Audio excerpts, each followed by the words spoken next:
Live from the House of LeMay Makeup and Dressing Room. Here comes Amber. Stop what you're doing. Here comes Amber. She's just doing what she can. Here comes Amber.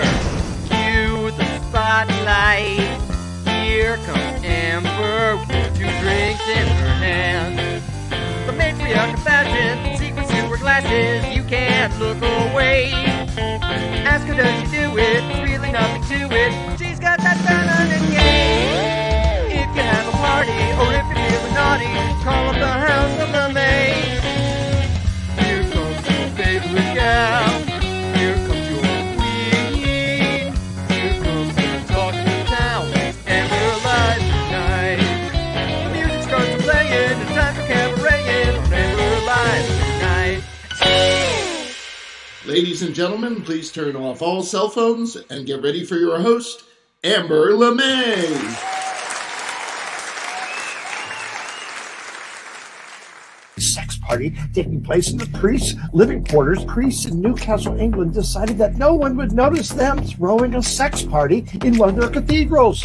Father Michael McCoy allegedly approached multiple worshippers and asked if they'd like to attend a party at the cathedral. It's really scary. The drag queens are in this really awful position. I'm from West Tennessee, and the thing that everyone was talking about back home was drag queens. I dug a little deeper and found this kind of mind-boggling disinformation campaign around what drag is and what drag queens are. It's really scary, I think, especially in a state like Tennessee where we have open carry laws, so there are all kinds of people out there just like carrying their guns. Trump cheats? Donald Trump claimed his win at a golf tournament proves he is physically fit to be president. The problem? He cheated. Yep, the grifter-in-chief somehow won a golf tournament despite missing the entire first round because he was in a different state at a funeral. After Ivanka's funeral, he must think that every golf course has a body in the 19th hole. Is porn star Stormy Daniels the next Kardashian? Stormy is hosting a new reality show called For the Love of DILFs. And no, DILF doesn't mean Daddy's I'd Love Forever. This show probably would have done better during the pandemic when we had nothing else to do. Anyway, you go, Stormy, and I mean go right back to court to bring the Donald down once and for all. Hey there, Amber LeMay here, and welcome to Amber Live. We have a very interesting and entertaining show tonight, but before we get started, I'd like you to like, share, and subscribe, please. Thank you. Now, for the past several months here on Amber Live and our multiple social media outlets, we've highlighted the physical and political attacks on the gay, drag, trans communities. We've talked to performers, activists, and politicians from New York, California, Alabama, New Hampshire, Canada, Pennsylvania, Tennessee, Illinois, and right here in Vermont. We've told you about armed Proud Boys showing up at drag events, threatening those in attendance. We showed you pictures of establishments that hosted similar events being victims of arson and vandalism. This year, and I'll remind you, we're only 5 weeks into it, over 100 anti-LGBTQ bills have been filed in 22 states. One of those bills proposed in Nebraska would prohibit anyone under 19 from attending a drag show and would prevent those under 21 from attending if alcohol is served. A similar bill has been proposed in several other Midwestern and Southern states. In retaliation, Nebraska State Senator Megan Hunt proposed an amendment, and we're happy to have her here tonight to talk about it. Megan, come on in. Hi, Amber. Thanks so much for having me today. Megan, I know, why should your state be any different than any other of the wacko states going on? So tell us about the bill that was proposed and your amendment. Well, you pretty much explained it. So the bill that was proposed is actually the first anti-gay trans drag bill we've ever had in Nebraska. And for a conservative state, I feel like, you know, our number was just kind of coming up. We haven't had to do any of these bills in the past, but now they're starting to come to our state like we're seeing in other states. So what this bill would do is it would prevent anybody under 19 from going to a drag show. But the problem with the bill, well, one of the big problems with the bill is that it defines drag so broadly. Like it says anybody wearing clothing or makeup or things like this outside of their gender assigned at birth. And then it defines a performance as reading, singing, teaching, all of these things. So the broader impact this bill could have, which is really dangerous, is it could outlaw trans educators. Like if a trans person is teaching in a school in Nebraska, would they be able to do that under this law? So we have to really scrutinize the language of the bill and talk about the harm this is doing for our entire community. And what was your counter amendment to that bill? Well, this is kind of in character for me. I feel like a lot of people around the country have kind of latched on to this little, troll I'm basically doing. But I do this kind of thing a lot. So I introduced an amendment to say that kids can't go to Bible camps or church camps or religious, camps at all. And in the amendment, we call them religious indoctrination camps. And the reason I put this on his bill is just sort of to drive the point home that it's actually religious clergy that have been involved in the abuse of children for generations. And we know that that's actually where children can encounter a lot more harm. So if we're serious about preventing children from being harmed and being groomed and all of these, sexual things they think is happening at all ages drag shows, then we need to bring the clergy and the religious community into this as well. It's a pretty tongue-in-cheek thing. I mean, I know it's not going to pass. It's not a serious amendment. It's an amendment that I'm going to use to make a point, to take time on the bill when it comes to floor debate in an effort to ultimately kill the bill. That, I guarantee you, if you would Google Nebraska church sex crimes, oh yeah, and Nebraska drag queen sex crimes, the list would be a lot different. That's exactly right. And it just drives home that what this is really about for people is cracking down on the LGBTQ community. It's the same kind of scare tactics that we saw in the 80s and 90s around the gay community now being put on the trans and drag community, which is not the same thing, by the way, but these people are so ignorant that they just want to drum up fear around a culture that's actually about celebration and about love and about accepting yourself as you are. And I've invited all of my colleagues to come with me to an all ages drag show so they can see what it's really like and not just learn about it from these videos they're showing on Breitbart and Fox News and stuff like that, because that doesn't really reflect what actually happens. You're one of the few LGBTQ representatives in the Nebraska legislature. How much support do you have for this amendment? I had the dubious honor, I say, of being the first out LGBTQ person elected to the Nebraska legislature. And this last year, we elected a friend for me, John Frederickson, who's the first out gay lawmaker in Nebraska. But the support, I mean, the point of the amendment isn't even for it to be supported. Like if we were going to have a serious conversation in the legislature about the harms and dangers of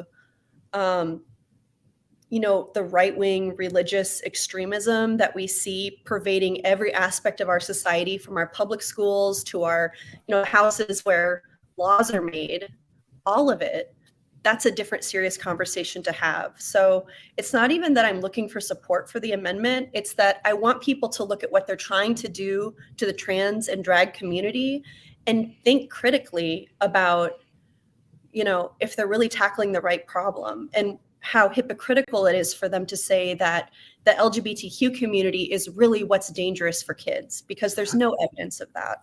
The hypocrisy, it just rankles me. It rankles me. Now, today Pope Francis again denounced anti-LGBTQ laws. Now, can you gather some of the Catholic community in Nebraska to help you? We have a lot, Catholics are not a monolith either. I was raised Catholic. My mom is Catholic and she's supportive of everything that I do and everything. And so, that's another thing that's so annoying, is for religious lawmakers to say, well, I'm representing the religious people of Nebraska. I'm standing up for the Catholics of Nebraska or whatever, because most Catholics and most religious people are freaking normal. Like, they're not afraid of gay people. They don't think that we're trying to, like, corrupt their children or anything. So, yeah, it's just so detached from anybody's reality that it doesn't deserve to be taken seriously. And given that it's a bill that might pass, of course I have to take it seriously, but I try to meet their BS with a little bit of my own BS sometimes with these amendments. Well, Senator Hunt, we are so proud of you and happy for keeping up the fight. Please come back and let us know anything that comes up with your amendment and what's going on there in Nebraska. Thank you so much for joining us tonight. Thank you, Amber, for including me on your show. It means a lot. Thank you. Thank you. Oh, my goodness. It's in Nebraska as well. Russell, come on in. Hey, Amber. Oh my goodness, and we weren't counting on having that until late this week when we saw the amendment that she proposed. We said, oh no, with all the work we've done the past couple of months, we've got to include her. And thank you so much, Senator Hunt, for joining us tonight. Yes, thank you. And such a brilliant move. I love it. I guess point out the hypocrisy. That's what they need to do. You keep going, Senator. All right. So Russell, this past Wednesday, we had our Amber Chat. We do it the first Wednesday of every month. It was so nice to talk to people from all over the country and Canada. And we had a great time, and we'll be doing that again March 1st. So join in if you just want to chit chat on a Wednesday night. We had fun doing that. That's for sure. Russell, I didn't ask, do we have a caption tonight? We do have a caption tonight, yes. And it was sent in by our good friend with 3 names, Dwayne Scott Searney. And so he sent this photo in. So if you've got a funny caption for this photo, please put it in the comments and send it in to Jack. Label it as a caption so he knows what it is. And then at the end of the show, we will go through the funny comments that you send in. So think of some things and send them on in. Yes, we hope they're funny. Sometimes we wonder, but we get ones too. Whatever it does. All right, now Russell, talk about one of your favorite items as well. Yes, the bustiers. Those are the people that help us keep going, and we love our bustiers. And you can see I cleared out last year's list and we've started over, and we have our good friend Robusta Cap and a secret admirer who have already donated to us this year. So if you'd like to help us out, use that Venmo at RJD Pro, or you can use the Amber Live TV site and look for the support Amber Live button and use a credit card there. So we can't bring you great shows like this without your support. As you can see, we've got 3 levels for you to receive thank you gifts right there, but any amount you can give is greatly appreciated. And again, it's that Venmo at RJD Pro, or just go to the amberlive.tv site. And thank you to all our bustiers in the past and our building list this year. That's right. Even $5. You're watching a show for an hour and 20 minutes. Yeah, throw in $5. That would be great. All right, Russell, tell us about our guests tonight. Yes, well, we've already had one, so isn't that enough? No, we have a great set of guests. We have the Golden Gals tonight, who are coming to us from their house in Chicago. I hope they have a lanai. But they are here to tell us all about their show. And the person who created the show, I understand, is Ginger Minj from RuPaul's Drag Race. So you're going to get to hear from her, and then you're going to get to hear from all the other Golden Gals. Yeah. Go ahead. Of course, later on in the show, we've got Rusty and Rocco, and I think Rusty's going to get us prepped for the upcoming Valentine's Day this year. All right. We'll see what happens. Thank you very much, Russell. We'll be right back with you shortly. Okay. Yes, the Golden Gals. It's a show about one of your favorite sitcoms, and the person who's putting it together is Ginger Minj. Ginger, come on in. I'm here. You're here, Ginger Minj. I'm so happy to talk to you. For those who may not know who you are, you're in RuPaul Drag Race 7th season. One of your fellow contestants, Mrs. Kathy Davies, Kashi Davis. She was also on our show, and so yes, she's a lovely person. Lovely person. She is lovely, yes, but also one of the most twisted, funny people. I think she doesn't get enough credit for how quick that mind of hers works. She's twisted. That's a good thing. That's a good thing. All right, the Golden Gals. Tell us the history of the Golden Gals. So, like every other friend group in the world, my group of best friends, we'd always say, oh, I'm definitely the Blanche. Oh, you're the Rose, honey. She's the Dorothy. She's the Sophia. And we had thrown around the idea for a couple of years of, wouldn't it be kind of fun if we just kind of took all these characters we loved and turned it into something that was just for us? And I took a drunken Taco Tuesday night, as most best decisions are made. And my best friend Gidget and I, we've been best friends for 19 years now. And she poured a little heavy on the wine. And we decided, you know what? I've got a gap in my schedule. You've got a gap in your schedule. Let's rally the girls and put together the show. We had like a week to put the whole thing together. We didn't think anybody was going to come. We thought we were just doing it for ourselves. And we put the tickets on sale, and within 48 hours, it completely sold out. So then we kept extending and extending and extending and extending. And it went for almost a year until we went, we can't do this anymore. We got to do something new. And then we did a Christmas version of the show. And it's like the little show that could, every time we think we've kind of hit a wall, it just gets bigger and better. And we're so proud of the work that we've been able to do, especially with this new production that's kicking off here in Chicago. Now, was it always, you said you ran for a year, was that in Chicago? No, so we're actually from Florida. I know you were just talking about all these awful states with all this awful legislation. And I feel like I am the ground zero of that in Florida. You're the cause. You're the cause of it. Well, in all fairness, I've been working out of town for the last couple of years. So I'm not going to take too much responsibility for it. But we are based in Orlando, which I also think, there are quite a few other drag versions of the Golden Girls out there, and they've all got their strengths, that they play to. But I think one of our strengths is that we are Florida girls. We get it. We understand what the heat and the humidity is like more than any of these other drag queens. And it's something that we thought was going to kind of be homegrown.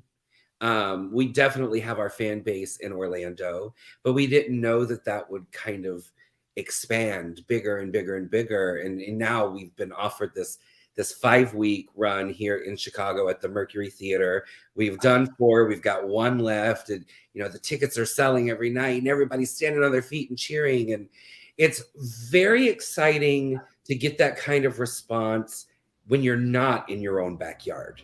Very. How much of the original scripts and do you borrow? So when we first started doing this, I think like most of the drag Golden Girls troops, we just kind of sat down and went, I like this episode and this episode. Let's just do this and see if it works. And then as we started growing and getting bigger and bigger, we said, well, why don't we try to do something original? So I wrote a completely original show, and it didn't pack the same punch because the thing about the Golden Girls is it's almost like the Rocky Horror Picture Show. You go into it and you know it so well. You want to say the lines. You want to be in those moments that are so special to you. So now the way that I write our shows is we sit down and we talk about our favorite moments, jot those down. Then we go on YouTube and we watch every top 10 Golden Girls moments video that we can get. And like the 5 or 6 moments that make every single list, we pile into a bucket, and then we just kind of write an original story around it so that there are those moments that people connect with, that people can say along with us, that people know and love. But there's also a brand new story that you get to kind of discover with us night after night. How long is the show? What's the format? So it is a full 2-act play. The whole experience is about 2 hours, including a 15-minute intermission. And it's funny. And I don't say that just because I wrote it and I'm a part of it, but I sit backstage every night, you know, in the moments where I'm not on, and I just laugh and laugh at these ladies. There's something just so lovely and familiar and comforting about each of them. And I think that has a lot to do with, you know, the girls that I've been so blessed to call my best friends and to share this experience with. You talked about you knew one of the actors for 19 years. How did you meet the others?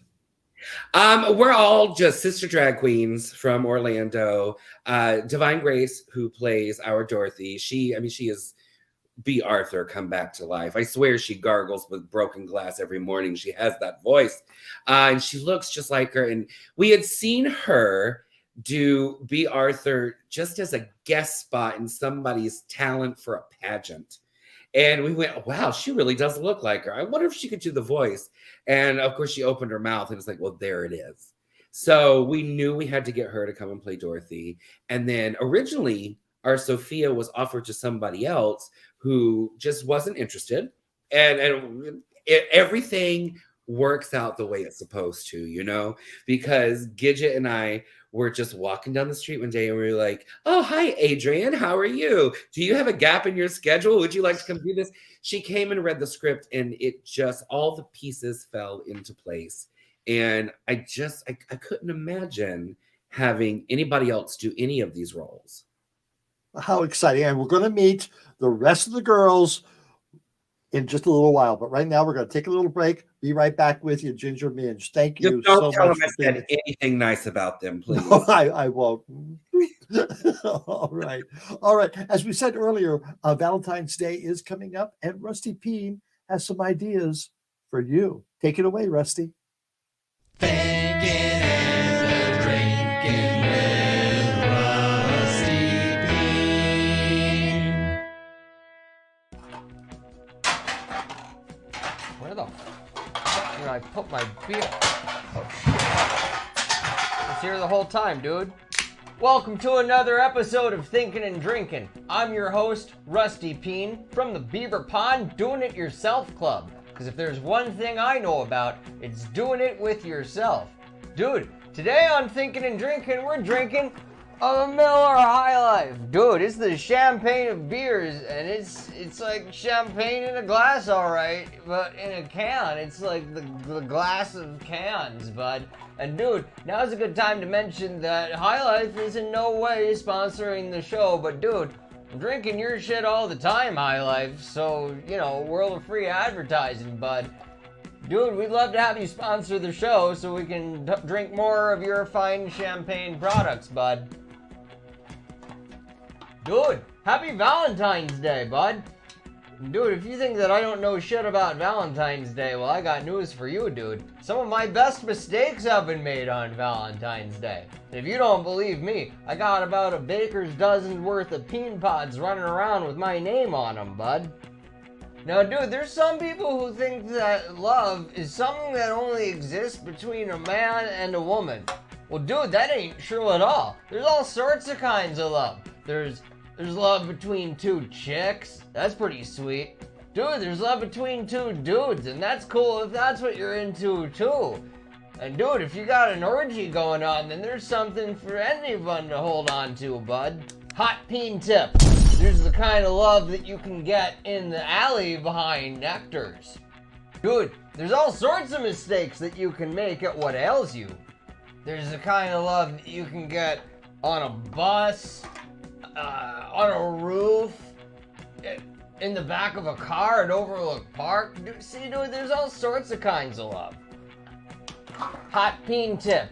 There's two doing it positions that everyone should know about. Up and down. Advanced technique. Donkey style. That's all the time we got for today's Hot Peen tips on Thinking and Drinking. I'm Rusty Peen. Be sure to like, share, and subscribe, and write me in the comments to know what some of your favorite doing it positions are. Yeah. Thinking and Drinking with Rusty Peen.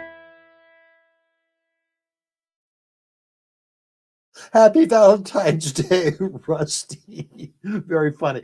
Russell, come on in. Oh, he begged us to let us run that one tonight since we won't be here next week thanks to the Super Bowl. But Yes, all right. What else do we have coming up on the show, Russell? oh well, we have a lot more with the Golden Gals, and as much fun as it's been already, it's going to be 4 times as much fun from here on in. And we also have Rocco then after that, and then we're got our caption this. All right, show the picture again. Caption Yes, this. so if you've got a funny caption for this photo, please send it in the comments, label it as a caption, send it to Jack, and at the end of the show, we'll read through the funniest captions for that photo. So get some good ones. All right, and one more plug for the Bustiers. Yes, don't forget the Bustiers, the people that help keep us running. You can see us so far this year. We got 2 Bustiers. One's a secret admirer and Robusta Cap. Use that Venmo at RJD Pro to send in your donation, or you can use amberlive.tv and just look for the donate button if you want to use your credit card. All right. Thank you so much for those who have helped us out. All right. So let's go back to the Golden Gals. All right. Good luck. All right. All right. So come on in, girls. Oh, we're here. Oh, yes, you are. All right, let's introduce. So we got Ginger Galore, who is Rose. Hello there, Ginger. Yes, and she's also now in love with Rusty Peen. Stand in line, girl. That whole time she's back here salivating. Oh, like it's supper time.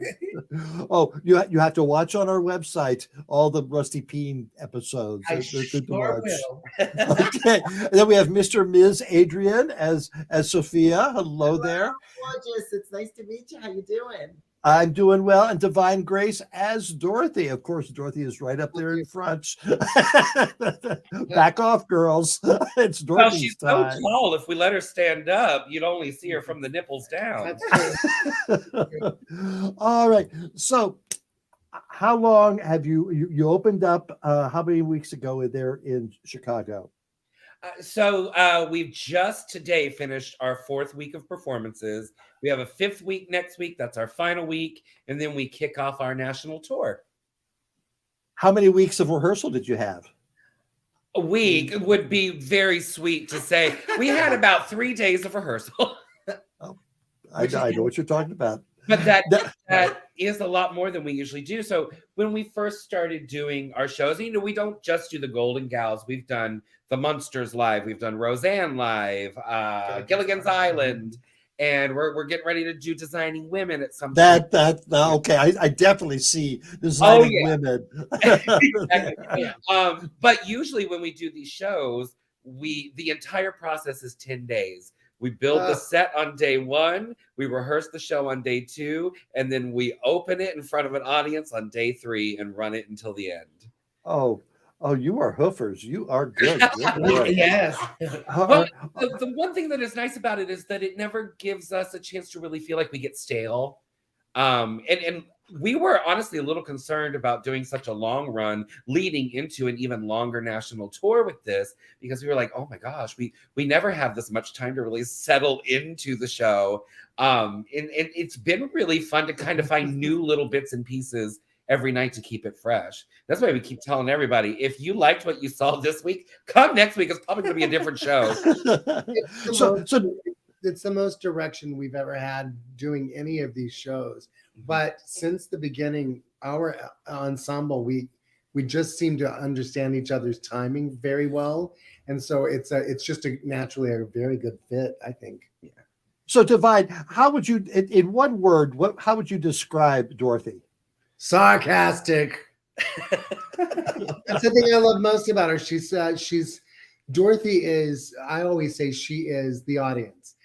Everyone wants to think they're the Dorothy, and in a way she is. That's why she's always giving the aside to the fourth wall, is so that we are all nodding with her with all this craziness happening around her.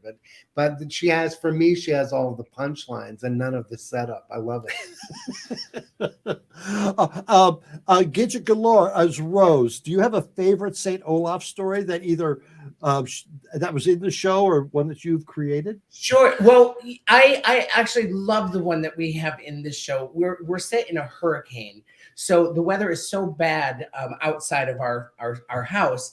I say, this reminds me of the time St. Olaf got hit by a twister. Everything was fine until Mama left the storm cellar to look for Toto, her constant companion and favorite cow. Well, she got quite a bump on her head, and for the rest of her days, she kept trying to get that cow into the little basket on the back of her bicycle. Why are we nice to her?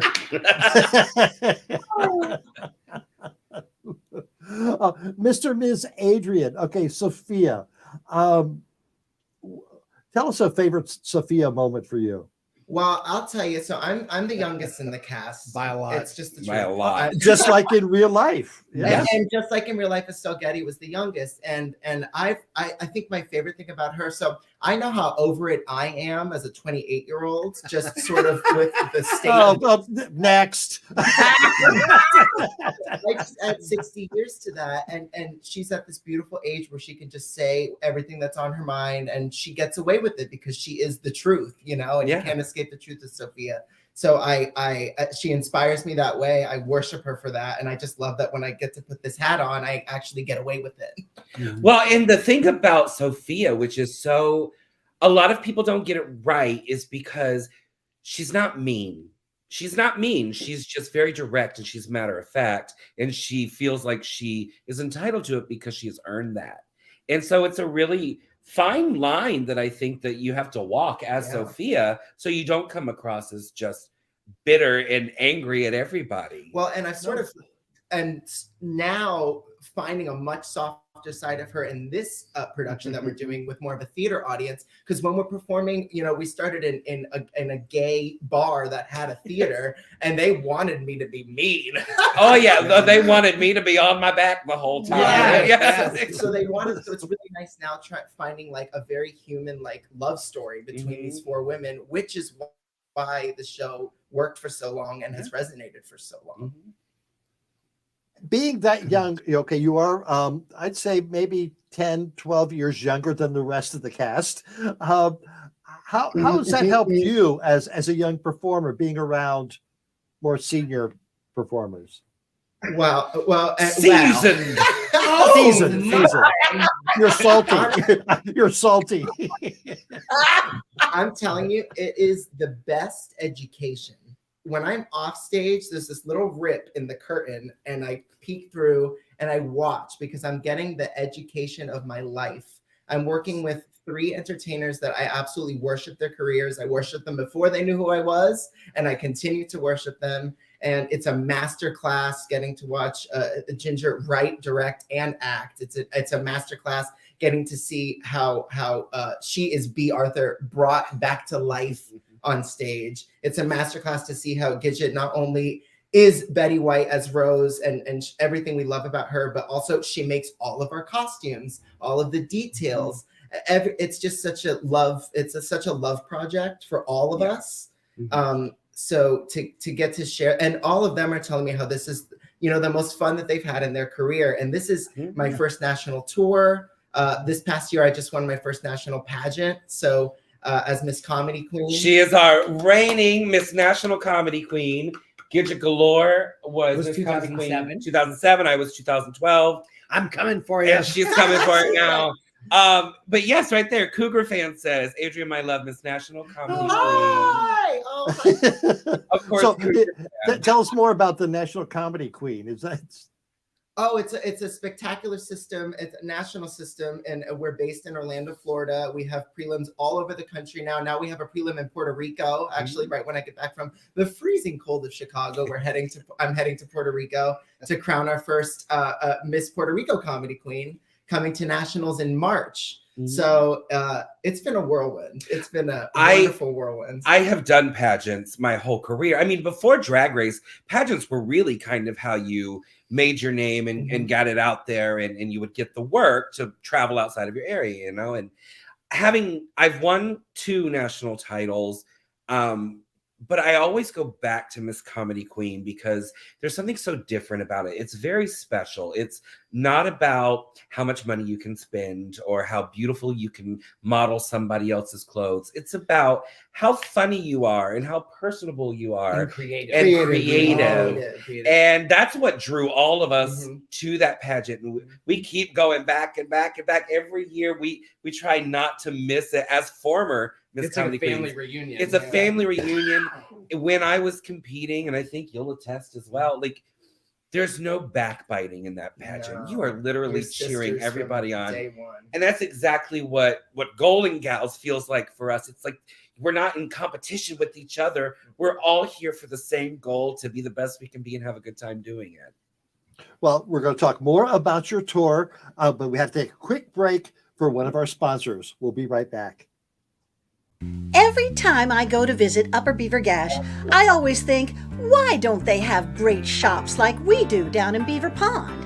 Well, now you don't have to leave the safety of your home and risk getting that pesky Beaver 19.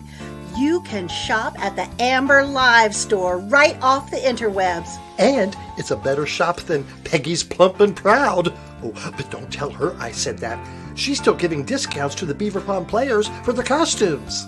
I like the great products like the coffee cups I drink my morning coffee out of, or my evening beers if I feel like getting all fancy. Down at B&B Fix-It Shop, we use large Amber Live beach towels to lay out on the grass every day at $4.20. And don't miss the Rusty Peen collection for all your peen needs, dude. Ditto on whatever he said. I just love their shirts and hoodies. Oh yes, if they have at the Amber Live store. Oh, they keep me so cool in the summer and warm in the winter at the Amber Live store. So shop at the best store in Beaver Pond. Or, better yet, stay on your couch, eat some pork rinds, have a beer, and order right now on amberlive.tv. Thank you for being a pal. For legal reasons, we're the Golden Gals. The love is real. You're a friend I can tell anything to.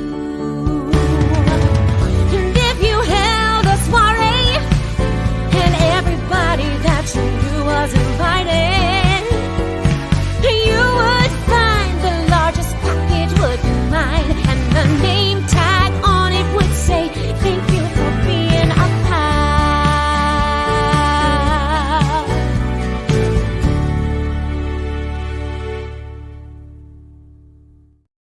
Yes, let's welcome back the Golden Gals. Hello there, Golden Gals. Yes, you got to meet the Beaver Pond players. That's part of our troupe here that we do shows on as well. Okay, so you in Chicago. Tell us about your living situation while you're on tour. Oh, it's lovely. It's actually, it's so homey. Yeah. I feel like I could live here for forever.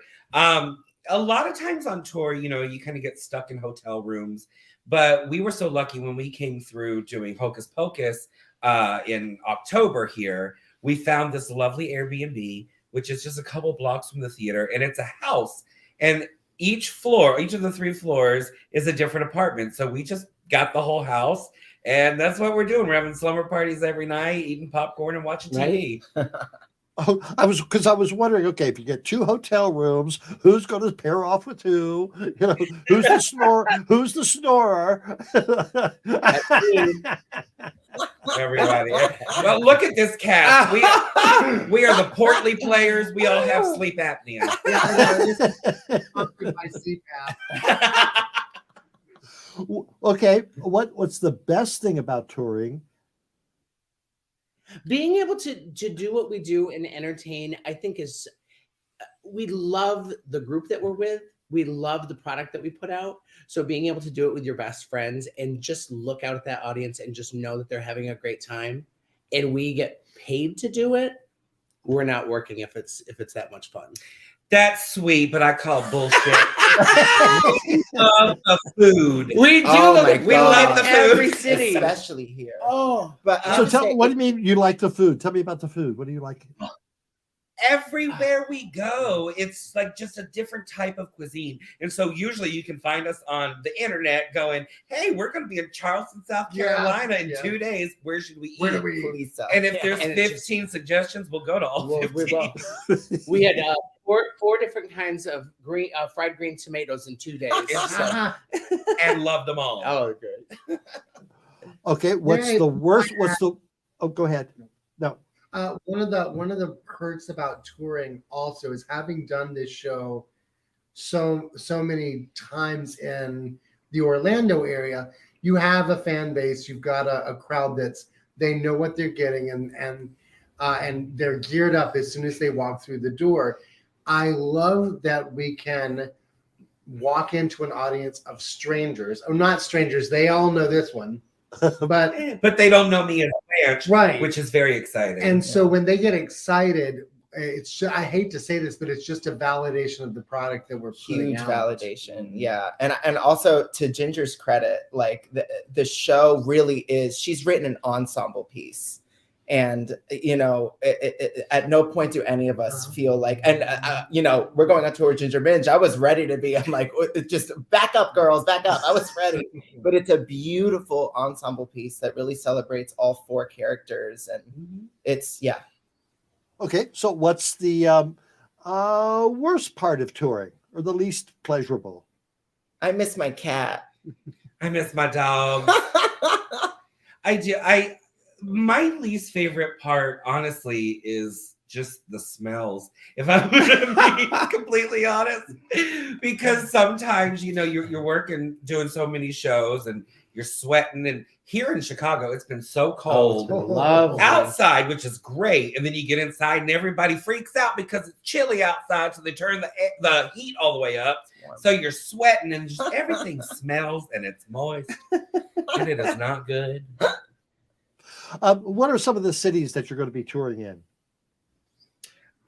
We'll be touring to all of them. Well, some of the most exciting. We're going to Las Vegas. Yes. Rahway, New Jersey. We're just consulting with our own Russell over here. Say them. Say them. Rahway, New Jersey. Yeah, Rahway. Rochester, New York. Raleigh. Okay, one place I saw on your calendar was Arkansas. Yes. Arkansas. Now, just as we talked about earlier in the show with Megan Hunt from Nebraska, Arkansas is considering passing a law against drag performers. How do you feel about going into a situation like that? Hey, drag at its core will always be punk. Drag is, you know, drag queens are always the ones that are at the forefront fighting all of these battles for the community. And I don't think that that's ever going to stop. No. I mean, we certainly don't take the privileges that we've been given as drag queens for granted. We will always be willing to fight to keep the lovely things that we've been given from these audiences. And I get so frustrated about this stuff. We don't say gay bill and drag queen story hour. And we'll go into this in a second, because this is a whole story here in the face of Drag Queen Story Hour all around the country. And it's just so frustrating to me, because it's like, we are trying to be for these kids the beacon of hope, that light at the end of the tunnel. Nobody's trying to indoctrinate your child. We're trying to show them that just because you're different doesn't mean you can't grow up to be happy and successful. And it's the same light we all found when we were in that very important point in our life where you have to make a decision of, do I learn to love myself, or do I hate myself because I look or sound or am different? So it's incredibly important to have, you know, role models, especially if you're a queer person, to have queer role models. Absolutely. We need to be championing representation. this. Absolutely matters. And I know it gets said a lot, but I truly believe that at my core. But we were just talking about Drag Queen Story Hour. Right. Yeah. Well, I have been doing Drag Queen Story Hour in Orlando, and for the 3rd year in a row, we've got the Mayor's Matching Grant, which is, it's such an honor for me to be able to do that. And the last one had to be canceled because we actually had some neo-Nazis groups that were coming to threaten to be there and to protest, and it wasn't safe for the children. That's my number one priority, and then the families. So it's really hard when you're trying to tell stories of love and acceptance and you're getting so much hate back. And I personally, I have gone into this just being as honest as I can. So when I asked the kids at the end, I said, does anybody have any questions for me? And the hands went up and I said, okay, buckle up, here we go. And all they asked was, do you have any pets? What are their names? What's your mom's name? Like they just want to know because they're just fascinated. They see people as people. And I think that's the great thing about kids is they haven't been corrupted yet. They don't know to be bitter and questioning about everybody. They just love you for who you are. Well, and much of this backlash has also been completely manufactured. All of us have been doing this since before drag became so mainstream again this time. So we're like, this is not a natural look. We're not like, do you really, if we are willing to walk out and into public like this, do you really think we're afraid of you?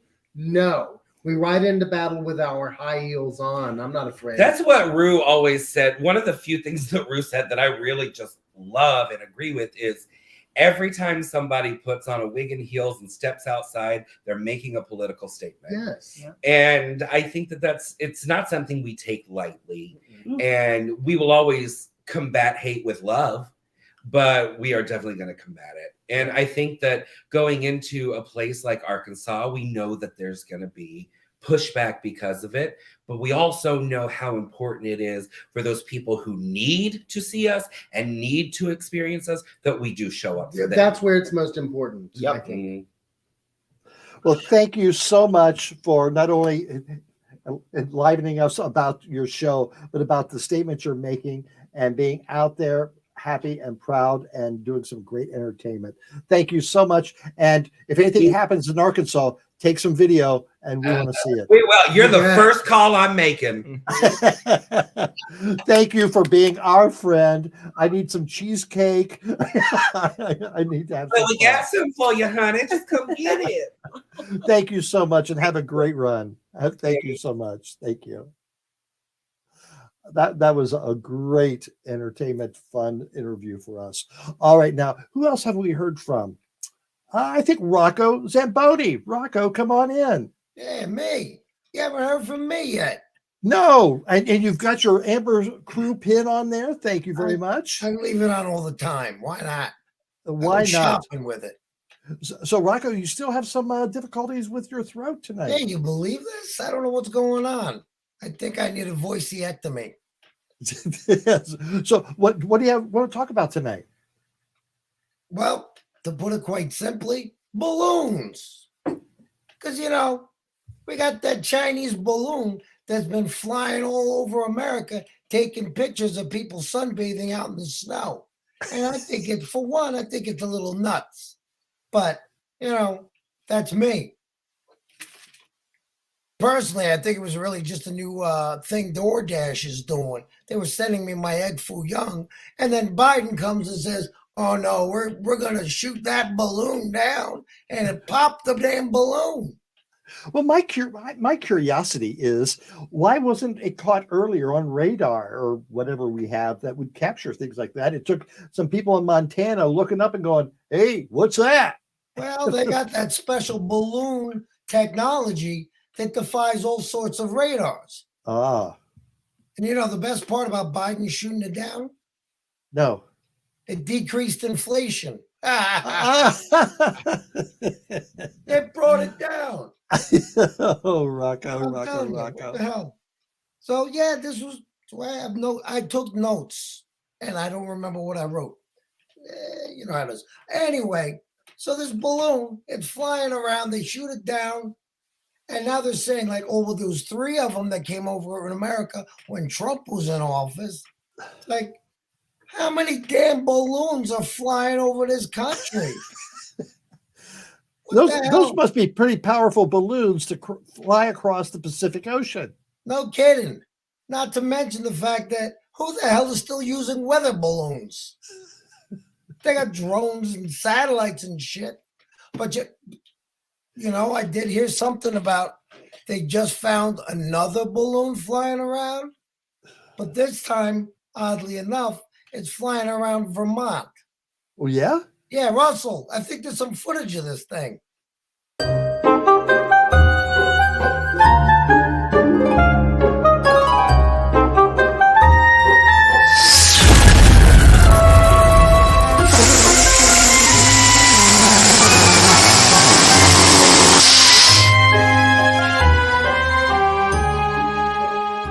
Well, we did fix 99 red balloons yesterday, but I'm not sure if that's one. Let us have a look at it.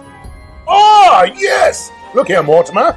This was the balloon with the hole in it. I see! Yes, it is! I never forget a balloon with a hole in it.